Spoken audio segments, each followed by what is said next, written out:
friends. This is the Be Real Babe podcast, a place where your average babes come together to talk about life stresses, messes, and successes. A place where being yourself is the ultimate goal, where your opinion, your story, and your individual experience matters. Join me, your host B, and my guests for real and raw talks every week, laying it all out there so we can all help each other learn more, grow deeper, and evolve collectively. Now keep in mind, as a disclaimer, no one here is an expert and no one is giving any advice. This is strictly our opinions, thoughts, feelings, and for entertainment purposes only. Now with that being said, it's time. So grab your drink, grab your joint, and let's jump right in.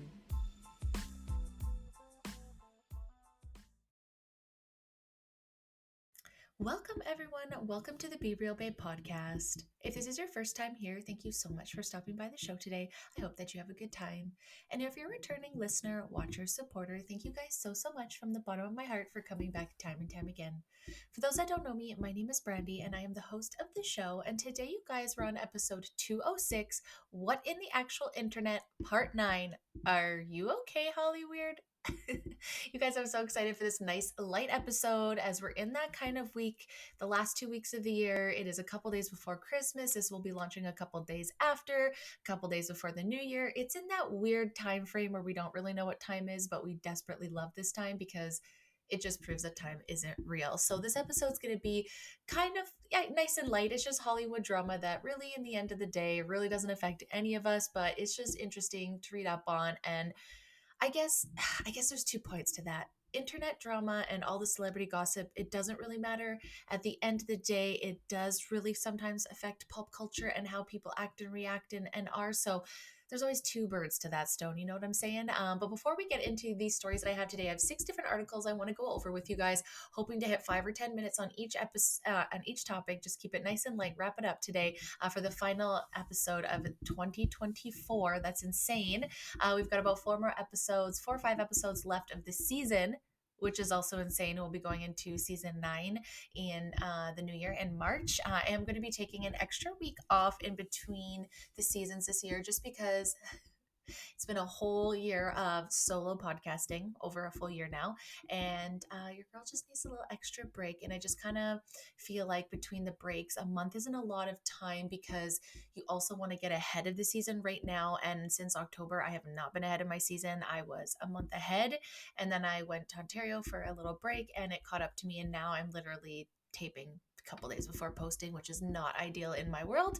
So I want to get back to that and also have some time to really restructure the potentially last two seasons. I know I say I go back and forth, but if season 9 and season 10 are the last 2, I just kind of want to make them the best that I possibly can and just kind of take some time to not necessarily revamp the show, but just see where I'm putting my energy and where I can also make it better if we are just having 2 more seasons left of the show. So I'm going to take an extra week there. So about 4, possibly 5 episodes left of the season. But anyway, so in between, I thought it would be a good time to catch up on Hollyweird. What's going on? It's been a while that we've talked about it. I mean, I know I did the episode on the Diddy case, which is also expanded, but I am not ready to go back into that. I went back and forth actually on what this episode could be because there's so much out there. I was going to do a bunch of TikTok drama, which I'm actually going to push some of it to one of the last episodes on part 10 with a guest. And we're going to talk about TikTok and family vloggers and all that kind of drama, like kind of like parent mom talk, all that. And then this episode, I started finding a handful of topics that I want to talk about. And then I was like, oh, maybe I should do an update on the Diddy thing. And then some things came out and some things weren't true. And I just thought, no, let's just not touch that one. We said we're going to wait till the next season. So this one, I have 6 different, like I said, articles that I want to go over, just highlight some interesting things that's going on in Hollywood, because I think 2025 is potentially going to be interesting. I think we felt like it was going to be interesting when the Diddy list came out and then the Epstein list came out and then nothing really happened. I actually seen a meme saying like they can find who the New York shooter was really quickly, but they still can't figure out like who's doing this. Anyways, who's on these lists and all that kind of stuff. But anyways, that's for another topic. So today, before we jump into these articles, I just want to remind you, if you are listening on YouTube and Rumble, to like, subscribe, and turn on notifications so you know whenever I post a new one, and make sure you're following the new YouTube, not the old one. I'm going to update that soon as well, directing everybody over to the new YouTube page. And if you want to, if you're listening on Apple or Spotify, you can also turn on notifications so a new episode drops, you'll know about it. And you can also leave me a review if you feel so kind. And if you want to find me on social media, for now, I've actually shut down the Pinterest account. Like I said, there's going to be some revamping in the next 2 seasons. I'm only going to be on certain platforms and really streaming my energy through those. So you can also find me for now on Facebook, TikTok, and Instagram at the Be Real Babe. And always reach out to me, guys, if you want to be on season 9. I already have the first about month and a half booked. So if you are looking to get on the show, I would love to share your story. You just have to reach out and let me know so I can set up some time for you in the new year. All right, guys, with all that being said, let's jump into it. Again, always super appreciate it. Your support as always. I hope that you guys had a really good holiday season if you celebrated Christmas, if you did anything like that. And if you didn't, I hope you're enjoying the last couple weeks. And going forward, I hope that you take the last week to reflect on the year past and what you feel good about it, what you feel like you do better, what you want to see for the next year, and really try to visualize that and see what you can make come to life. Like I said, and you guys know, the show was just an idea, and look to where it is now. I'm just super grateful that I just decided to make a plan and I followed through with it. So if I could do it, you guys could do it too. Okay, so first story that we have for you today. So I'll kind of just let you know the stories I'm going to have to see if you want to stick around. Maybe in this episode, I'll try to timestamp some of these for you on YouTube, see if that's a new thing I can do for you guys. So today we're going to be talking about Britney Spears, Justin Bieber's father-in-law, Stephen Baldwin, Ethan Slater's ex coming out, Lily J, to break her silence with the whole Ariana Grande Ethan thing. We're going to be talking about Megan Fox and MGK, their pregnancy and then their breakup. Also to talk about Blake Lively and Justin Baldoni at the end. And if we have time in between there, I do want to talk about one which everyone's talking about now. So super popular conversation is the OnlyFans model who slept with 100 guys in one day and now is going to tackle 1,000. I just find that super interesting and something we've talked about on this show before. So those are kind of the topics that we're going to go over that I found super interesting today. So let's go through the first one.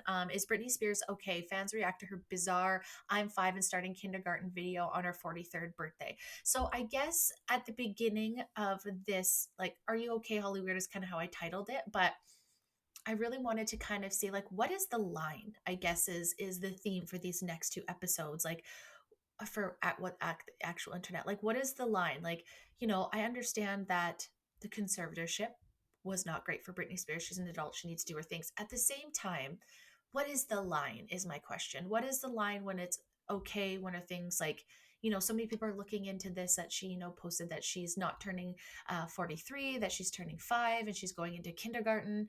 And some people are saying, well, that's because it's been 5 years since the conservatorship, and that's what she's alluding to. She's just being funny. And it's like, I guess, again, where's the line? How do we know when it's funny? How do we know when it's concerning? How do we know when it's satire? How do we know when it's a time to interject? I'm not saying I know the answers. I think that's just where I'm curious. And, with people thought it was bad with the Free Britney, they interjected. And I'm not saying that her being in it is better.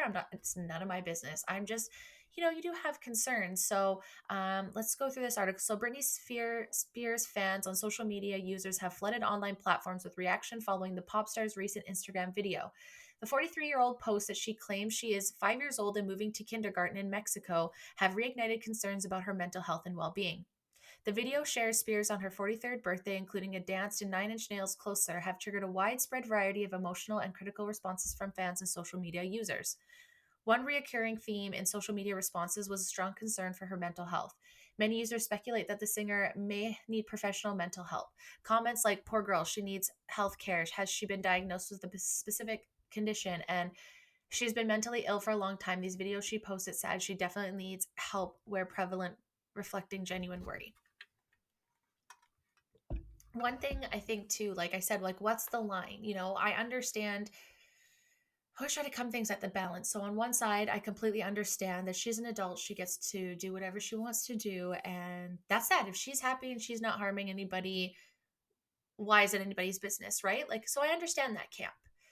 I also understand the camp of like, I think my biggest thing at the end of the day is understanding what putting all this on social media is doing to people out there. And that was also part of the conversation I wanted to have is like when we glorify certain behaviors online and we have the younger population see that, what is that telling the younger population? And I'll just quickly refer to like Gypsy Rose or any of the like crazy streamers that do stupid shit like Jack Doherty or whatever not that long ago crashing his for Lamborghini well on live stream, I think is what it was. Quote me. Sorry, supercar guys, if I got that wrong. But when's the line? You know what I'm saying? Like when we glorify stuff like that, kids now see that that could be a profession and then they try to do stupid stuff like that to garner popularity, money, and all those things. So I always wonder like where is the line with these kind of things? And again, when it comes back to people on social media who have huge followings, I know that must suck. But at the same time, like, when's the line of being like, oh, they're supposed to just live who they are?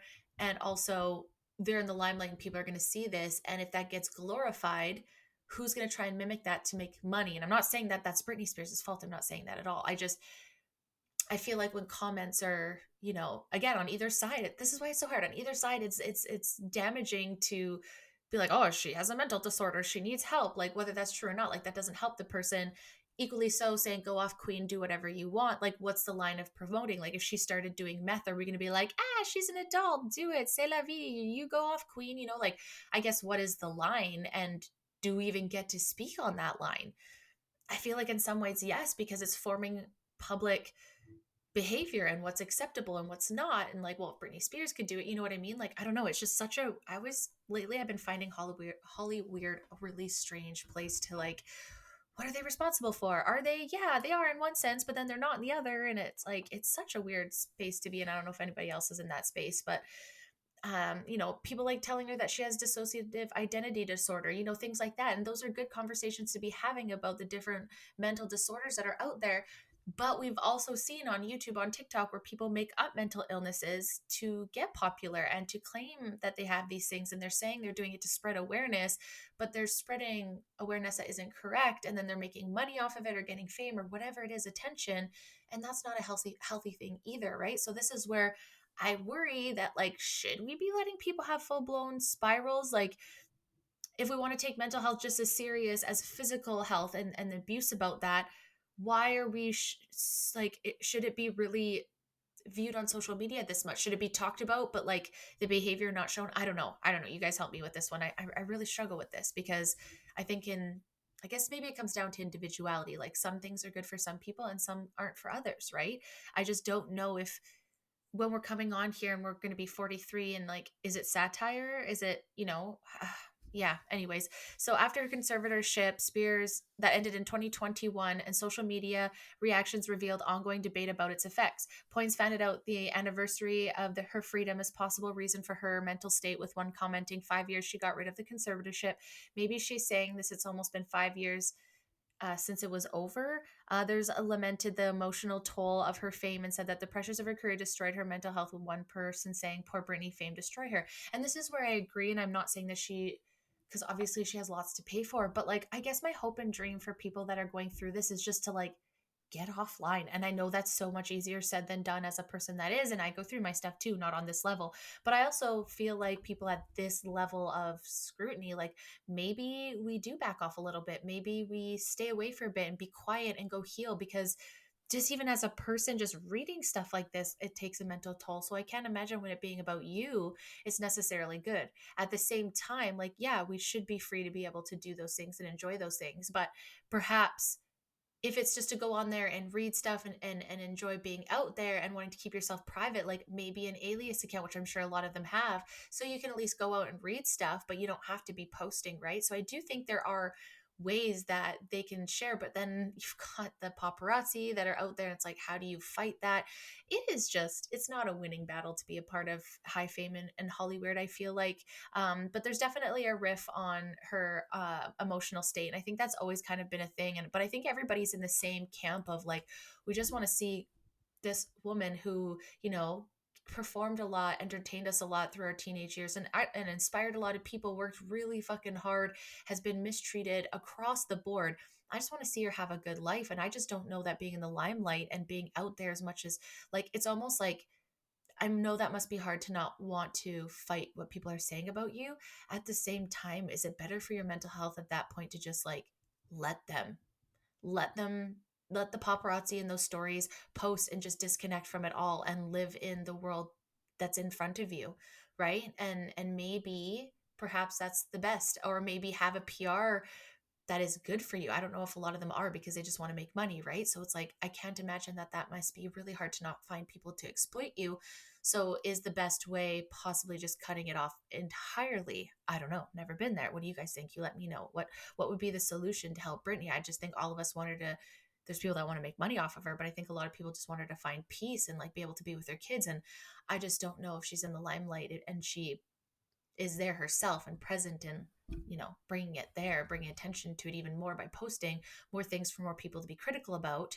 you know yes, of course she's entitled to it, but is it better for her? Maybe not, for a little bit, right? That's just my thoughts. So Brittany, I hope the best for you, girly. I really do. Like, you've done a lot for us, and I just hope that maybe stepping back and just like focusing on being you and a mom, and not being on social media, not being the Britney Spears superstar that you are. Like, I don't give a shit if that's going to disappoint people. Like, take your time, be you, girl. Like, be a mom, be that. You don't need to be Britney Spears. You could, just live a quiet life and try to be mom and like, maybe not sister and family. I know that's really hard, but the boys seem to be what seem to be the purest of them all. So perhaps, that could be it. And maybe getting away from that will get away from the people that are searching for that kind of fame, that kind of level, and that put on that kind of abuse. So anyways, let's jump to the next story. So Stephen Baldwin, which everyone keeps getting mistaken for Alec Baldwin. Stephen Baldwin is not the person that shot someone and just got found guilty, I believe, of that. Stephen Baldwin is Justin Bieber's father-in-law, being Hailey Bieber's dad. And from my understanding, Stephen's always kind of been like the stirred up controversy and just does some things from time to time. But lately he seems to have um become very cryptic, and that's it fell on my TikTok page. And I never go on TikTok too much, you guys. I'm kind of in the middle space, I think, where everybody is. It's like, do I bother putting more into TikTok right now if it's going to get banned in the States? So I'm just kind of there. But he popped up, and this exact video popped up. And normally I'm a person that hears TikTok drama on YouTube or Reels. I'm not usually there live action yet for the real and this one actually was. I was like, oh my gosh, I'm actually live action for this. This actually came on my For You page, and I was a little bit shocked. So actor Stephen Baldwin has stirred controversy and curiosity once again with his rather cryptic video message that fans have been dubbing as creepy. On Wednesday, the actor took to his social media handle to post a video of himself seated in his car and recording his message with a smirk on his face. In the clip, it says, "It is all of them, and not one of them will be able to escape."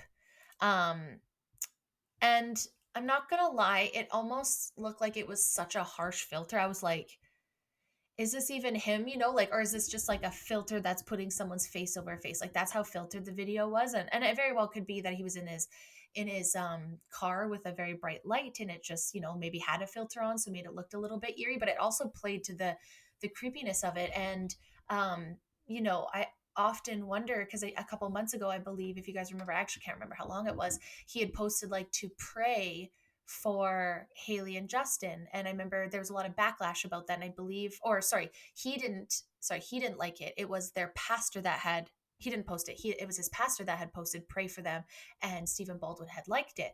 So I know there's a bit of controversy of that, of being like, well, is something going on? And I think both things could be true. Something could have happened, and equally so, religious people just like to say that, to pray for people when they're just thinking about it. It's not always just pray for them because they're going through something negative. It could just be pray for them. That's just because that's what a lot of religious people do, out of positivity too, not just in sad times. Or I feel like we should be praying and manifesting and meditating at odd positive times too, not just in the negative, right? Like, that's the whole point of gratitude and all that kind of stuff. So and praying is, should always be present in that, not just asking for in the bad times, even though that's when it happens most. And anyways, whatever, side railing. So that was, I found super interesting, and just the way it was portrayed. And now the Diddy list comes out, and we know Justin Bieber hasn't said anything about it, but it's like you wonder what is said behind closed doors. You also wonder because the Baldwins have been in Hollywood for a very, very long time. Like, is this a little bit of what they've seen, a little bit of what Justin has seen? Like, I'm just speculating. I don't know anything. You guys know I'm just Canadian reading email articles here. So while Baldwin did not provide any context to this message, the video quickly caught the attention of the fans and conspiracy theorists alike. Taking to the comment section, some ridiculed the actor and asked him if he was under the influence, while others who seemingly linked the post to the Diddy so-called Diddy list that's trending about the rest of sex trafficking. And then it says in the caption, "Run, Forrest, run." Um, so you have to kind of wonder, like, is he trolling? Is he doing it for attention? I know he does have, I believe he has his own podcast out. I think it's like called Bad Movie Podcast or something like that. So is that just him saying stuff to clickbait people to his podcast? I'm sure he knows stuff, whether he's willing to say it or not, right? I mean, I don't know that you've been around Hollywood at that level or at least have read the stories, right? Like, who knows, we can't confirm it's true, but anybody can read these stories that we are all reading about abuse and stuff, right? So doesn't mean he couldn't have stumbled across that in real life or in internet stories. But it says here that another cryptic post since Diddy was arrested in September. Previously, in a TikTok clip, Baldwin told his 103,000 followers, I don't know why that matters, but "You have heard the expression, the calm before the storm. There's always a calm before the storm. And then, so is there another calm after the storm? There's a calm and then a storm, then another calm, and in the later calm is the preparation for the next storm." As speculation swirls, neither Justin nor his wife Haley have commented on the matter. The couple have previously stayed silent on Baldwin's often controversial statements, choosing to keep family matters private. And honestly, I feel like sometimes that's for the best. Like, why even stir up things? I can imagine that is so hard to balance. But I imagine adding to it doesn't help, even though court of public opinion always wants you to have a comment. Maybe sometimes when it's family, it's just the right move not to, because like, why make it worse at Christmas dinner, family dinner, especially right now when we're just welcoming a new baby into the world. Like, I think that's fair to want to be as private as possible, especially when you're these individuals. And imagine too, like I said, that's why I don't feel like people who are saying like, oh, Bieber should have to come out, like, he should also be able to just have a moment being a new dad with his wife too, and want to deal with that. And maybe he's made peace with it. Maybe he doesn't want to yet. But I don't think people should rob his time of being a dad, being like, oh, you have to comment on it, on any of these things. Like, let them just be parents for now. This stuff isn't going anywhere, unfortunately. And yeah, it'll be interesting to see if there is a Diddy list. I know that there's rumors to have several profile people. And like I said at the beginning, though, like, nothing happened with the Epstein list.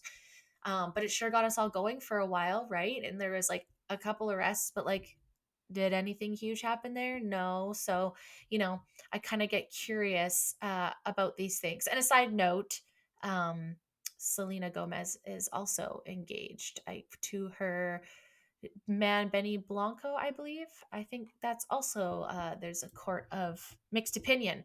And again, going back to this, like, when's it too far? Just back to like with a Britney Spears, when's it too far, right? Like for Justin, when are people going to stop commenting on all this stuff if he's not willing to talk about it? When are they going to leave him alone about these kind of things? Like, and I know I'm talking about it, but I'm saying he doesn't have to comment if he doesn't want to. But where's the line? Where's the line where it's none of our business what goes on within their family if they don't want to share it, versus when you got shit like this coming out, like, what's the line? How often do you defend yourself, right? And I think this story is actually the next one for me, was the biggest like line of like, how far do we go here in supporting people? And I've said it before, like, with people's love lives, I don't necessarily feel like it's our business. In the same sense, I understand putting your dollars with people that align to you morally. Sometimes you don't know those things, right? Sometimes you do. And I think this one too, I know Ariana Grande has always been such a huge topic of conversation, and I don't ever really bother commenting on her. Again, some of these celebrities have such big fan bases. It's just like, sometimes I don't feel like it's worth it.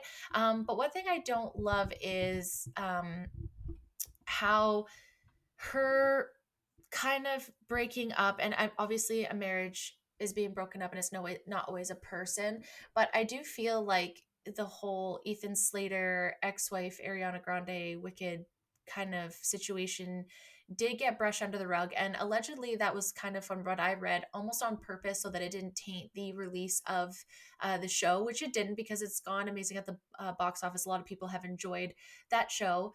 But again, there's another side to this that, kind of just pulled on my heartstrings. And that's the side of the ex-wife who forever and now especially has to see the person that is with her baby daddy um, being all across everywhere with so much love and support, which rightfully she should have, for her excellent performance. At the same time, I couldn't imagine what that would feel like to be the ex-wife and having to see the promotions on there. So I wanted to bring this article up as well, because it was just another side of the story that I don't know that people are thinking about, especially those that are so like obsessed with celebrities and love certain musicians so much that they do kind of overlook some of that behavior, which again, like, it's so hard because it's like, well, it's not me in my life. At the same time, do you want to be supporting people that do this kind of behavior? And then it's like, well, I just pay them for entertainment. But then it's like, sometimes when they get so big and famous, they feel like they can get away with everything. And are we, by supporting them,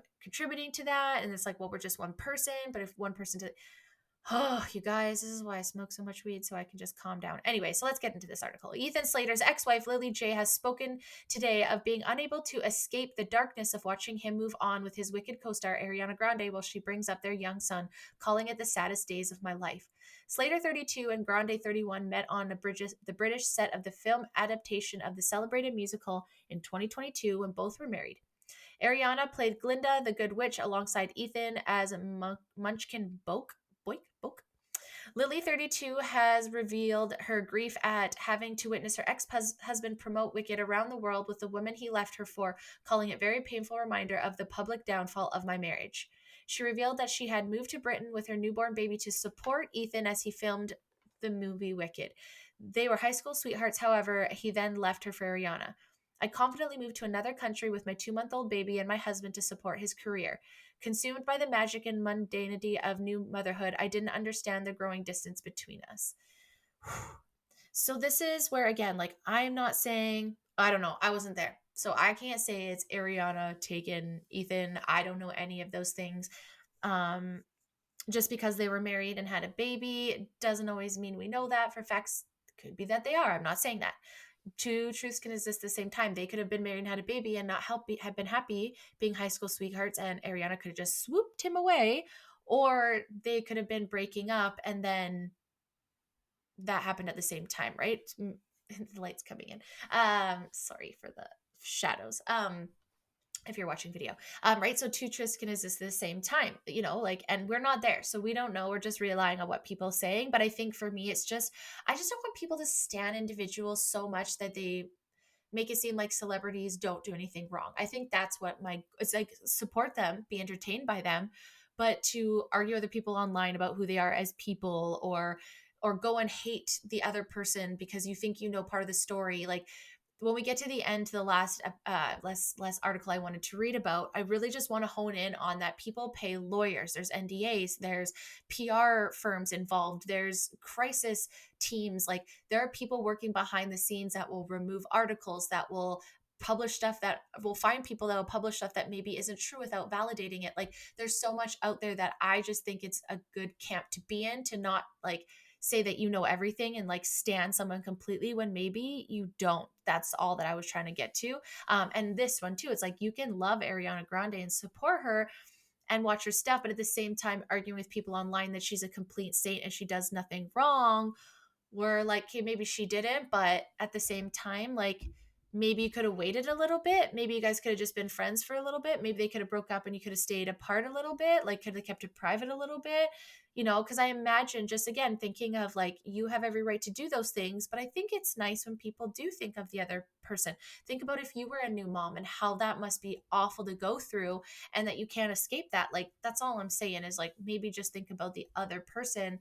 Sometimes it's nice, especially when you're a big celebrity. And again, yeah, maybe that sucks for sure, but that's the camp in which you live in. I don't live in that camp. I'm not big and famous. So what I do in my daily life isn't really going to affect anybody but the people in my daily life, right? And I do even think about the things that I've said and done on the podcast. And I definitely have changed how I approach things so that I don't hurt people, because I feel like that is my responsibility as a creator. And I'm not a big one, but maybe one day I might be. And I want to make sure that my message is coming by in a way that can be absorbed and felt well by everybody, not just like led with my ego, right? So that's where I feel like with this one, right? That I could not imagine, no one, like she said, no one gets married thinking that they'll get divorced in the same way you don't board a plane expecting for it to crash, right? So of course even if, let's say the marriage was doomed, like you don't go, okay, well, he's moving, so let's just end it. Like obviously you have a baby together, there's so much, you're going to try absolutely everything, and so you should.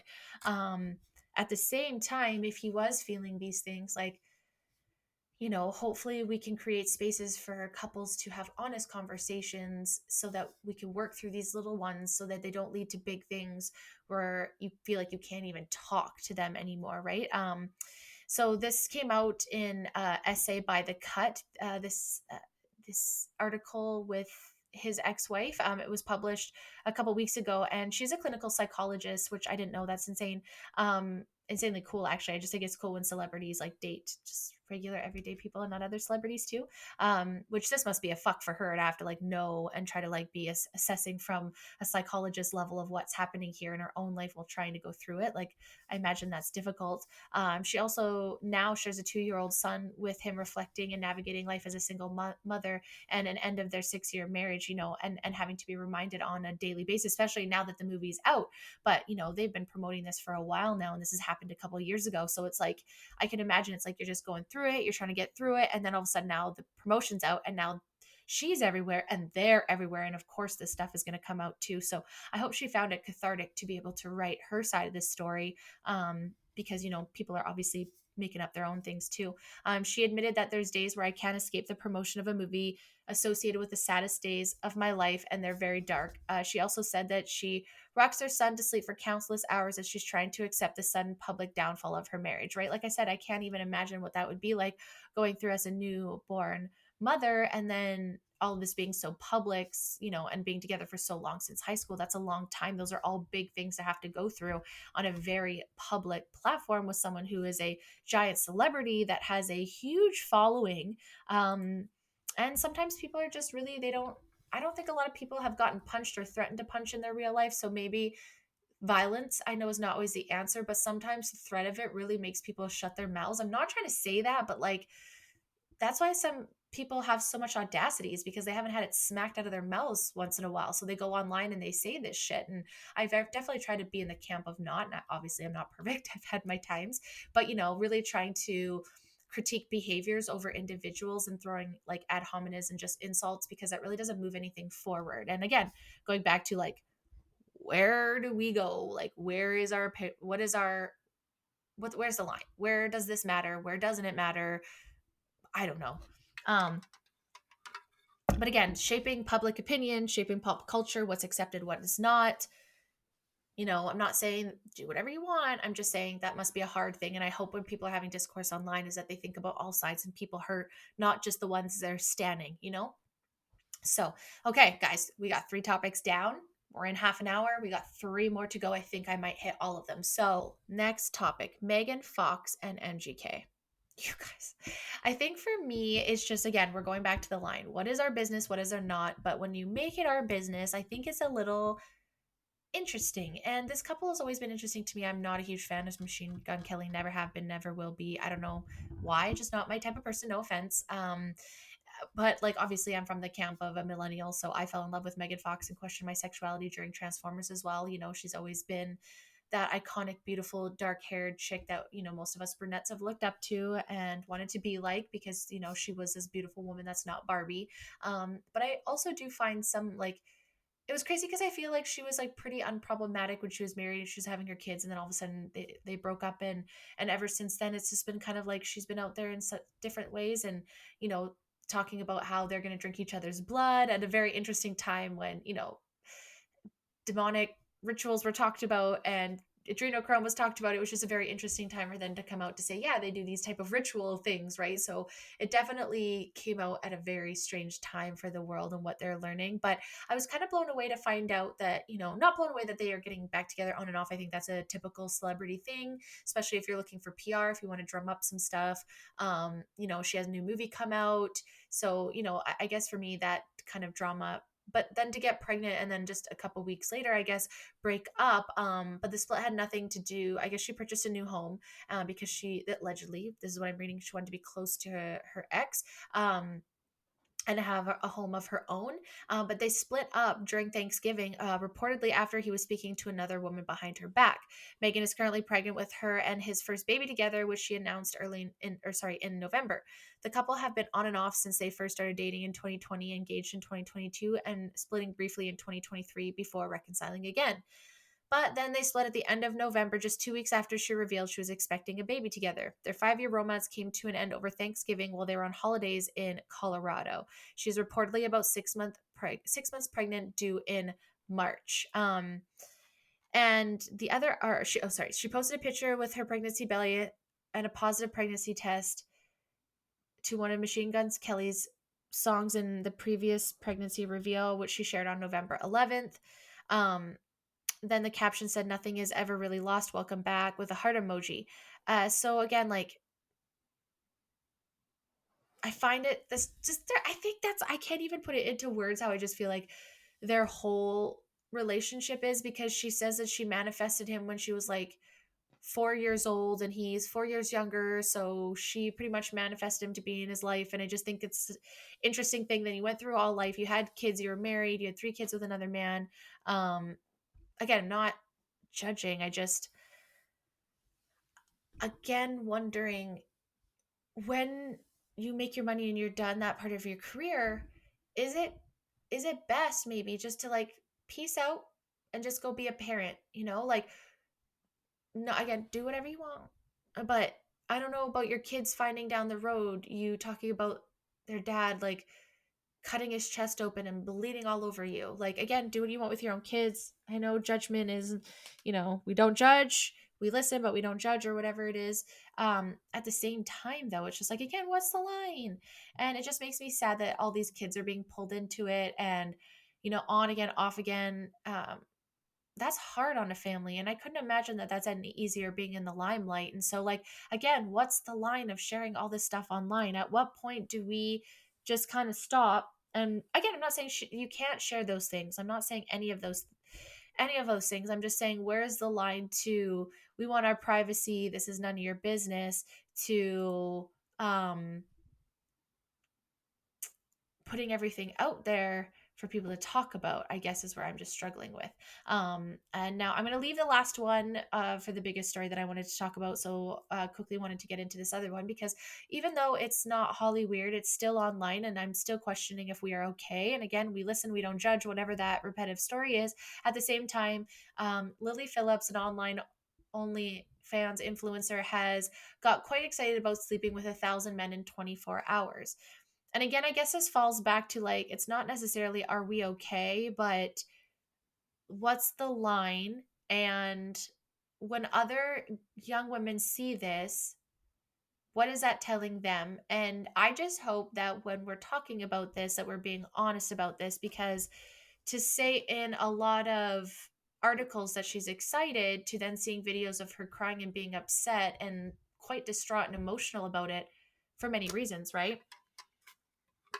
So, US Weekly posted an article. OnlyFans influencers Lily Phillips says her most recent male encounters were only the lead up to her main event. "I want to be the first person to be with 1,000 guys in one day," Phillips, 23, told Daily Mail in an interview earlier this month. She told the publication that she plans to meet the goal by the end of January 2025. And no, the influencer was not daunted by the task. "I'm quite excited. Obviously, it's stressful with all the logistics and things, but it's not daunting." Phillips first revealed her wish on TikTok video posted last month. The ideal is to be filmed for her OnlyFans subscribers, of course, which I watched an interview the other day. I'm pretty sure she says she makes like, it was something stupid like 4 million a month or something. It might even be more than that. Like, I'm pretty sure it was like 4 million a month this woman's making. And again, like, what's the line? So she's doing it, but there's got to be people paying for it and doing it. So, like, again, this is insane to me personally, physically, mentally, spiritually. But what's even more insane to me is people are paying for it and they're very much invested in it. And I think that's a little insane for me. Um, she last time that she did this, sorry, so for those that don't know, is that she slept with 101 guys in one day. now currently training to do 1,000 guys in a day. She noted on Sunday, December 15th, she'll be taking on 300 men, which she shared is the most amount of guys I've ever done. Um, it's hard. It's going to be hard, but in comparison to the 1,000, this should be light work, she concluded. It seems to be sleeping with 101 men wasn't a feat, as Phillips got emotional when discussing the experience. It's not for the weak, if I'm honest. It was hard, Phillips said while speaking to Josh Peters in a YouTube documentary, which was released on Sunday, December 7th. I don't know if I'd recommend it. She said it didn't just feel like casual sex. Just one in, one out. It feels intense and robotic by the 30th person only remembering about 10 of the men. Again, so it's like in one moment you're sitting here saying that it's amazing and you're so excited and this is all great and look at how much money you're making, and then on the other side you're saying it felt robotic, it wasn't fun. So I guess my question again back to this is, and I'm not shaming anybody, I'm not saying do whatever the fuck you want to do in your life, honestly to goodness, but at what point, when is the line? If we're doing this for money, if we're doing it for fame, what are we willing to do and what levels are we willing to go for that? And when do we start checking people around us that are doing that? Or do we know when we're with the wrong people if they're just going go off queen? Because I just, again, to each their own, but I'm not sure how this is fulfilling to somebody spiritually. Like I think a lot of us too, like maybe in the end of our end of 30s and 40s and 50s, and we're looking back and we're going back to some of these moments that we had that we were like, yeah, when I'm early 20s this was fun and cool, but now going into the end of 30s, beginning of 40s, I'm seeing how much actually this damaged me, and it's not easy to come back from, and it's a lot to work through later in life. And I just wonder, what is this going to lead to? I don't know that we have seen this type of exposure on both sides to both genders to understand what that's going to be like for everyone later. Like at 23, maybe she's having a good time, and she's saying now it doesn't feel like casual sex. Are you ruining sex and intimacy for yourself for the rest of your life? You know, is that what's happening? I'm not sure that we know that, because I don't know that if we've seen porn and this kind of stuff to this level, right? So again, what's the line? What is that's going to be for each individual, but if we keep supporting this in a society to the point where it gets this nuts, what's actually abuse? And what are we like? Is it really being a girl's girl if we're like, yeah, queen, take 1,000 dicks? Is that making you happy? I guess people could say they're happy, you know. I guess again, back to the camp of like, I don't know what's best, but is it best? Is it all the like hate and stuff, even the attention, is it worth it? You know, and she's worried about people's experiences. What experience are you expecting to give them in 30 seconds? Not trying to be rude, but like I love my job and I would not want to do it for 24 hours. So again, like what's the line? Are we okay? Are we doing okay here, fam? I know it's not Hollywood, but at this point the online influencers are just as high as celebrities. I feel like they're their own Hollyweird. Are we okay? Is this the record Guinness Book of World Records we really want to go for? I don't know. Not I, Captain. Okay. Final one I want to talk about today, and honestly, I have never been so confused in a camp in my life watching this, and I have absolutely zero play in this game because I'm indifferent about Justin Baldoni and I'm indifferent about Blake Lively, and I've never seen the movie. I don't know anything, but I remember looking through some episodes past that I was potentially going to talk about this drama online because it was very prevalent on all of the drama channels I was watching, and very much out there. And I think at first I was generally confused about the hate against Blake Lively because I just didn't see it. I just know her as Serena from Gossip Girl and a handful of movies after. She wasn't anybody, again, I don't stan celebrities that much. So yeah, I think if anything, I probably stan Leighton Meester a lot more than I would Blake Lively. But at the same time, I think my confusion has always been this is like, there's one part of the world that's like, believe every single woman if she's been harassed and all those things. And then there's the other side that all women are liars, essentially. And then there's people in the middle that are like, oh, it's case by case. But when this all came out about Justin Baldoni against Blake Lively, it seemed like a lot more people were on the camp of, well, Blake Lively, you're a piece of shit because you told women to just grab their florals and go to this movie that's about DV, and you were just promoting it about you and your story and making it light, and you're promoting other brands in the meantime, and you were not taking domestic violence seriously, and you were making this movie a joke, and you were offending victims of domestic violence. This is what the court of opinion very much felt like when this all happened. And I think for me, I was a little shocked in a way, but again, because I haven't gone through this intense type of domestic violence that they were speaking to, I felt like, well, I'm just not really going to say anything because I couldn't imagine what that would feel like. At the same time, I didn't really understand the massive amount of hate, and I understand smear campaigning as well. So when this all happened, it very much looked like a smear campaign was going on with Blake, and but at the same time, she could be a piece of shit. I don't know why people can't remember that two truths can exist at the same time, where she could be a piece of shit and a good person at the same time. She could have had bad interviews and also could have been harassed by Justin Baldoni, right? Like, again, we're not all there. So that's where I struggle to not jump on the camp of like, I know that this happened for a fact, and I'm going to argue everybody, and I'm going to pull up everything that's going to prove my point on either side, right? Like, it's very common that people do that. And I just was kind of like, maybe we'll just let this settle. What does this really have to do with me? Nothing. I'm not going to go watch the movie, or maybe I will. I'm just not into movies lately. At the end of the day, doesn't really matter. I don't really support either of these actors, so I didn't get invested in it. But I did find it super interesting. Immediately, it was like, well, we've seen some interviews of Blake in the past where she was super inappropriate, she was super pregnant and rude, and therefore she's a bitch.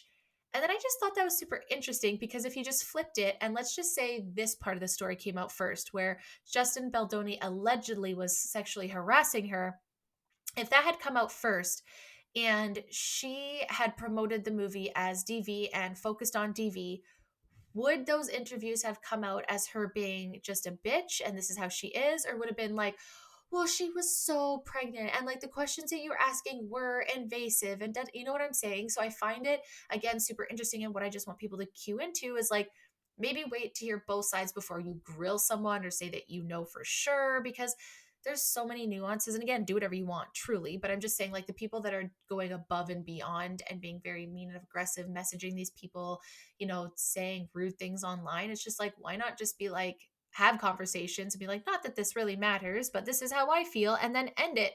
Don't sit there and argue with people online, because then stuff like this comes out and now everyone's even more torn, because now there's some more legal action that is going on between this. And again, like I'm saying before, it's super interesting that most of the time people say believe all the females, but in this case it was immediately that she was the bad person. And again, I have no idea, but I just found it super interesting. It's like, believe all women, but not this woman at this moment for this particular reason, because the court of public opinion says so. So let's get into, so for those that don't know, Blake Lively and Justin Baldoni did a show together, movie. I believe it came out this last year. Again, it ends with us. It was off of a book by Colleen Hoover, as I believe how you say her name. And the story is about domestic violence. And I guess people that read the book, you know, there's just lots of opinions. So I definitely go back and look into like where this all came from. And parts of me wish I would have reported on it then. But again, I was just like, well, not huge fan. I don't really know about this. This seems like it seems to be attack on one side, which I don't get, but at the same time, maybe I'm wrong. I've been wrong before. But yeah, so let's read this article here. So Blake Lively has declared legal war on a former It Ends With Us co-star director Justin Baldoni, laying out her allegations of sexual harassment and what she claims is a coordinated effort to destroy her reputation. But Baldoni's team has fired back, calling the allegations a false attempt to rehab her reputation. According to the lawsuit obtained by TMZ, things got so bad during filming that there was a all hands on deck meeting to address what she claims was hostile work environment. Ryan Reynolds, Blake's husband, was among the attendees. The lawsuit lists the demands that were addressed, she says, because of Baldoni's conduct. Among those demands: no more showing nude videos or images of women to Blake, no more mentioning of Baldoni's alleged previous pornography addiction, no more discussions about sexual conquests in front of Blake and others, no further mentions of the cast and crew's genitalia, no more inquiries about Blake's weight, and no further mention of Blake's dead father. There's also demands that there be no more added sex scenes, oral sex, or on-camera climaxing by BL outside of the script she approved when signing on to the project. The suit claims that the demands were embraced and approved by the studio, but there was a huge conflict over how it would be marketed. Blake wanted a more upbeat pitch about her character's resilience as per the marketing plan, whereas Baldoni wanted to focus on the domestic violence and chose to go off script from the plan. Lively claims that Baldoni and company and the engaged social manipulation campaign to destroy Lively's reputation. The suit includes text from Baldoni's publicist to the studio publicist, which Baldoni wants to feel like can be buried, and we can't write, we will destroy her. So, backing up, when this all came out, everyone was saying that, so a lot of this crew unfollowed Justin Baldoni when this all came out, because Blake had said that there was some issues, and what had come out and what we go to find out later, again, you guys have to dive deeper into this, just high level highlighting this, is allegedly there was some collusion happening in the background to ruin Blake's reputation by posting all of this stuff that we had seen come out about the interviews and all that, all the bad things about her, and then suppressing all the bad about Justin. And he hired the same PR team that has worked for Drake and Johnny Depp, right? So, and there's actual text messages allegedly. There's like a huge document about there of all this abuse. And I don't know that I disagree with those demands if that was in fact true. If he was being inappropriate in all other ways, why all of a sudden is everyone hating on Blake and being like, oh, just let it go? Whereas in other women, they would be like, that's completely inappropriate, right? And so if all of the crew unfollowed, she unfollowed, there's now legal action that's going to be had to see if this is actually going to go to court, which they're saying most of these do not. They settle outside of court. But as time goes on, like everyone's saying, well, why didn't she come out? Well, it takes time to subpoena that kind of information. And there's text messages showing that they wanted to destroy Blake's reputation and that he had been inappropriate. And I'm sorry, guys, I'm not trying to be rude, but he does give me the ick. So it would make total sense to me if you were inappropriate, got called out, you're facing a pretty big couple, you immediately jump on it to squash anything about you being a bad guy, promote everything about you promoting domestic violence, which was in court and public opinion was supposed to be what the movie was about, even though that wasn't the marketing plan from everybody. That wasn't just Blake not promoting it. That was in the marketing plan. She followed it. He didn't. So like, if you look at it that way, it is very plausible that that is true. And also when people are getting upset with her and look, you're just promoting your brands, this is not the time. You know that timing doesn't always happen correctly, right? And more often than not, I believe films have deadlines that they push and things, and sometimes things just line up that way. Like sometimes it just works that way. I'm not saying it wasn't, but maybe it does. People are also signed to NDAs, what they can say, what they can't say. So if the promoters of the movie, the marketing team is saying, we want this to be about resilience, not on the focus on domestic violence, and then Blake follows that, she can't talk about that, and now there's a smear campaign against her, and everyone's looking at him being like, well, he's the one that's promoting the right thing of the movie. I can see where this could be super frustrating and a little bit diabolical in a sense. Like, so I don't know if what you guys think is true or not. I just think that's super important to kind of dial back and go, one, when something comes out, just because someone's the first one to say something doesn't mean that they're not the aggressor, right? Like we've seen that countless times, especially narcissists. I'm not saying he is one, but I'm just saying narcissists do have the tendency to not see what they're doing. So maybe not even intentionally, and I'm not saying he is, maybe he did think he was doing those good things, but the text messages, you know, showing a PR team going off saying, let's bury her. Let's pretty much just this shows that women just love to hate, or people just love to hate on women. Like you guys will have to go dive into the story more, but I do just think it's kind of interesting and just shows that maybe sometimes we shouldn't just throw hate at people we don't know if we weren't there, and just sit back and ponder. And maybe more is going to come out of this. I'm sure there's going to be a countersuit where he said she did this, right? Like it could go on back and forth, but like again, at the end of the day, doesn't have much to do with us, right? So how much do we care? How much do we want to care? And I think when it comes down to it, when we should care the most is how we're treating each other about it, right? Like let's talk about it, let's have some fun, let's have some fun discourse back and forth. But some people get a little too into it. You guys know what I'm talking about in those comment sections, right? Like you know what I'm talking about. But that's it, you guys. A nice light one before the holiday season. Apologies that I'm a little off today. The last month of the year working has been a little insane. Trying to catch up to Christmas, have it early, do all the things I have to do. Like I said, running the podcast a year straight by myself with having my break being in the summertime probably isn't the best. So very much looking forward to a little break. But to end the season, I promise you guys, you don't have to just listen to me. I do have some more guests to finish the season off, I promise. Like I mentioned, the holiday season was a bit hard, so it's a bit easier for a couple of episodes through that, just to be myself. That way there's no pressure for anybody. But as I mentioned, guys, I hope you're enjoying the holiday season. If you are celebrating, if not, I hope you are taking this last couple of days of 2024. I need a break too, guys. The last bit of 2024 to reflect on the year and be proud of yourself, see these areas that you could improve on, and be excited to do so in 2025. Make sure you're setting yourself up to have a good new year. What do you want to see come out of the year? Anything is possible as long as you believe yourself and you do the hard work and you get rid of those limiting beliefs in your head. As always, guys, thank you so much for listening, being here, supporting. Anything that you guys want to hear, want me to talk about, any questions, comments, concerns, I'm very open to it, and very much appreciate your support in 2024. I'm not going to talk to you before 2025, so I hope you have an amazing New Year's and you get started on that New Year's, and I will be right there with you alongside you in 2025, going through all the crazy things together. But until next time, guys, and until next year, bye.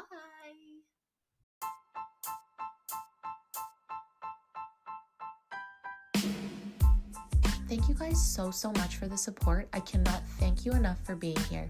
If you like this episode and you want to hear more, please give me a follow at the Be Real Babe podcast on Apple, Spotify, YouTube, Rumble, and Pinterest. You can also find me on Facebook at the Be Real Collective.